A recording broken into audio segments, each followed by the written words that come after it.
भैनी सवखीन जी हरदम रहतानी नाशा में लीन जी गाजा लौरी भांग के भैनी सवखीन ढेरे कहरी न रोआ तंग जी नैहर चल जाइबे हम जी गणेश कार्तिक संग जी नैहर चल जाइबे हम जी गणेश कार्तिक संग जी। बोल बोल महेंद्रनाथ बाबा की।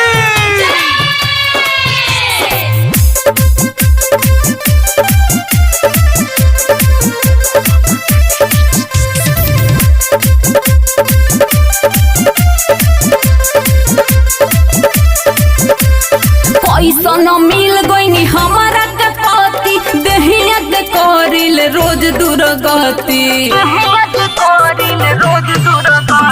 पैसा न मिल गईनी हमारा के पति देहिया के करिल रोज दुर्गति ऐसे ना बनी रहुआ बिरहम जी नैहर चल जाइबे हम जी गणेश कार्तिक संग जी नैहर चल जाइबे हम जी गणेश कार्तिक संग जी। प्रेम से बोली जगन्नाथ बाबा की।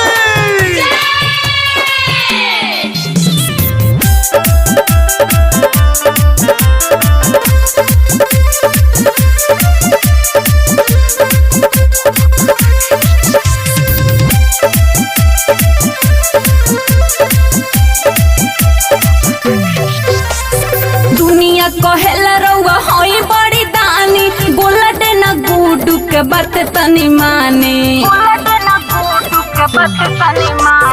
हमारा के ऐसे न रउआ सताई पूजा के बतिया पर ध्यान लगाई दिही ना हमके तना गजान जी नैहर चल जाइबे हम जी गणेश कार्तिक संग जी नैहर चल जाइबे हम जी गणेश कार्तिक संग जी।